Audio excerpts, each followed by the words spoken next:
First year वो तमाम students जिन्होंने इस साल कॉलेज में एडमिशन के लिए फॉर्म सबमिट कर दिया है, उनके यकीनन कॉलेज के वो भी आ चुके हैं कि किस कॉलेज में वो उनका एडमिशन हुआ है, तो उन्हें मेरी तरफ से बहुत बहुत मुबारकबाद हो। जैसा कि मैंने फर्स्ट ईयर केमिस्ट्री में जो बुक है वो इस साल न्यू एडिशन की मार्केट में आ चुकी है और यकीनन इसी बुक से नेक्स्ट ईयर पेपर बनेगा। पहला पेपर इस साल बना है इसमें से। तो इसमें से चैप्टर नंबर 1 जो कि स्टोइशियोमेट्री का चैप्टर है, इसमें मैंने थ्योरी के से रिलेटेड प्रीवियस लेक्चर में जितनी भी डेफिनेशंस वगैरह वो सब मैंने अपलोड करके आप लोगों तक भेजा है। लिहाजा आप लोगों से कहना है कि आप हमारे इस चैनल सर ज़फ़र आलम को सब्सक्राइब करें। इंशाल्लाह आप देखेंगे कि केमिस्ट्री जो कि न्यू एडिशन वाली बुक है, इसमें आप तमाम थ्योरी और न्यूमेरिकल्स और जितनी भी डेरिवेशंस वगैरह आगे मौजूद है वो इंशाल्लाह मैं सिस्टमेटिक वे से तरतीब से आप लोगों को तमाम चीज़ों को समझाऊँगा। ओके, तो फर्स्ट चैप्टर में मैं न्यूमेरिकल सॉल्व कर रहा था। अब मैं इसमें नंबर ऑफ़ मोल्स और नंबर ऑफ़ एटम्स और नंबर ऑफ़ मॉलिक्यूल्स इससे रिलेटेड तमाम न्यूमेरिकल्स कंप्लीट कर लिया है मैंने। अब मैं नए न्यूमेरिकल्स जो कि इसी चैप्टर नंबर 1 में मौजूद है और वो न्यूमेरिकल एक्चुअल में स्टोइशियोमेट्री से रिलेटेड है।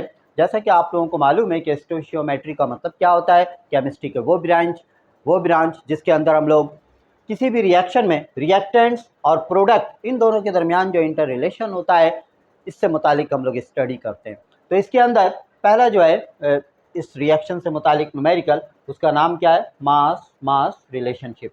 मास मास रिलेशनशिप का मतलब क्या है कि आपको मास की मदद से मास फाइंड आउट करना है, यानी आपको ग्राम गिवन होगा और इसकी मदद से किसी दूसरे चीज़ का आपको या तो प्रोडक्ट कह लें या रिएक्टेंट्स कह लें, उसकी आपको मिकदार या क्वांटिटी किस में मालूम करना होगा, ग्राम में मालूम करना होगा। फॉर एग्जांपल इस न्यूमेरिकल को देखें, क्या कहा जा रहा है इसमें, calculate mass of carbon dioxide. आपको इस मास ऑफ कार्बन डाइऑक्साइड ये फाइंड आउट करना है, CO2 that can be obtained, जो कि हासिल होता है by complete thermal decomposition of 50 gram of limestone, जिसका फार्मूला होता है CaCO3 और इसका केमिकल नेम क्या होता है, कैल्शियम कार्बोनेट। थर्मल डिकम्पोजिशन क्या होता है, किसी भी कंपाउंड को अगर हीट एनर्जी प्रोवाइड कर दिया जाए और हीट एनर्जी प्रोवाइड करने से वो जो कंपाउंड है वो स्प्लिट कर जाए, 2 और मोर देन कंपाउंड्स में कन्वर्ट हो जाए, तो इस किस्म के रिएक्शन को क्या कहा जाता है, थर्मल डिकम्पोजिशन रिएक्शन। जैसे कि आप यहाँ पर भी देख रहे हैं कि कैल्शियम कार्बोनेट को हीट एनर्जी सप्लाई की गई है, जिससे कैल्शियम कार्बोनेट के मॉलिक्यूल स्प्लिट कर जाते हैं, 2 और मोर देन 2 कंपाउंड्स में कन्वर्ट हो जाते हैं, कैल्शियम ऑक्साइड बनता है और साथ में क्या बनता है, carbon dioxide gas. Atomic masses आपको एग्जाम में गिवन होंगे। यहाँ पर कौन कौन सी चीज़ गिवन है, calcium, carbon and oxygen.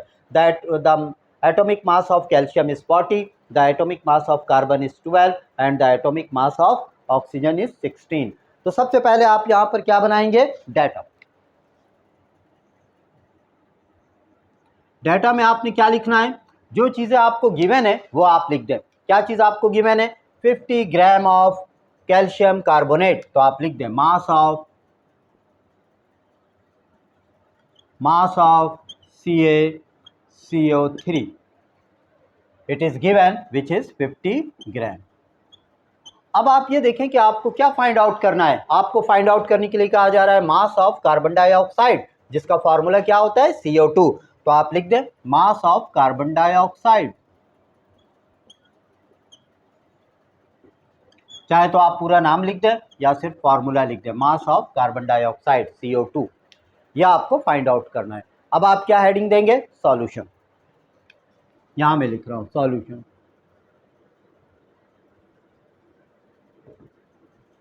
Solution में आपने सबसे पहले क्या करना है, रिएक्शन को लिखना है। Reaction is given in this numerical which is calcium carbonate, heat energy supply करने से कैल्शियम ऑक्साइड और कार्बन डाइऑक्साइड में कन्वर्ट हो जाता है। तो इस रिएक्शन को आपने लिखना है यहाँ पर कि कैल्शियम कार्बोनेट है CaCO3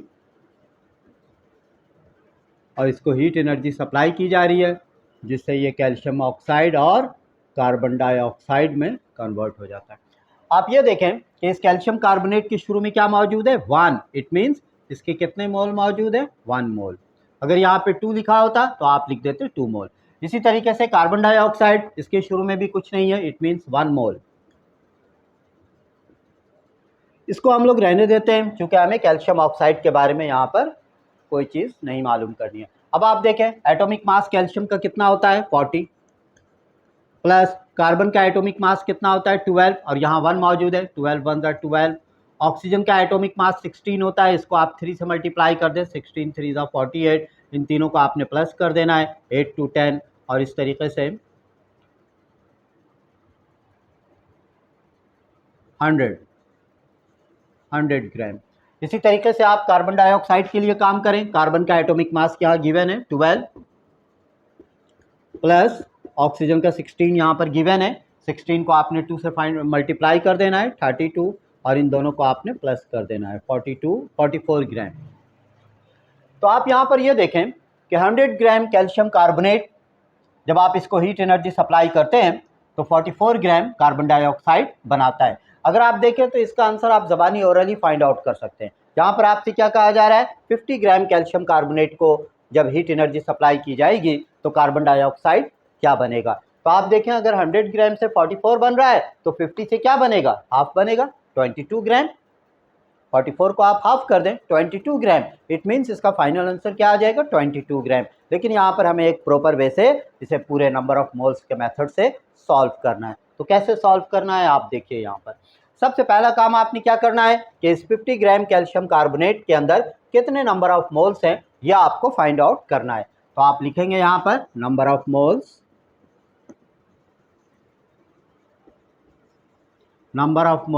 इन 50 ग्राम CaCO3। तो इसके लिए फॉर्मूला क्या होता है, मास अपॉन मोलर मास। मास कितना दिया हुआ है आपके पास 50 ग्राम, 50 ग्राम कैल्शियम कार्बोनेट ये इसका मास है, और कैल्शियम कार्बोनेट का मोलर मास कितना है 100। तो आप इसे 100 से डिवाइड कर दें तो कितना आ जाता है ये 0.5 मोल, 0.5 मोल। अब आप यहाँ पर क्या करेंगे, यहाँ पर चूंकि 1 मोल कैल्शियम कार्बोनेट है तो आप लिखेंगे 1 mole of calcium carbonate, 1 mole of calcium carbonate gives, 1 mole of calcium carbonate से बनता है कितना कार्बन डाइऑक्साइड बन रहा है 1 मोल। तो लिख दिया आप 1 मोल। आपने कितने मोल कैल्शियम कार्बोनेट के लिए फाइंड आउट करना है 0.5। तो आप यहाँ लिखेंगे 0.5 mole of calcium carbonate gives, 1 से आप मल्टीप्लाई कर दें इस वाले 0.5 को, क्या आ जाएगा आपके पास 0.5 मोल। ये 0.5 मोल जो आपने फाइंड आउट किया ये क्या चीज़ है, CO2 है। ये CO2 आपने फाइंड आउट किया है, 0.5 मोल ऑफ CO2। अब आप इस 0.5 मोल ऑफ CO2 को मास में कन्वर्ट कीजिएगा। तो कैसे मालूम करेंगे आप, mass of CO2। Mass of CO2 के लिए आप फॉर्मूला यूज करें नंबर ऑफ मोल्स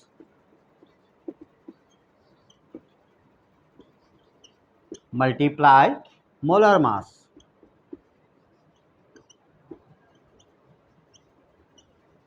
किसका मोलर मास आपने इस्तेमाल करना है CO2 का।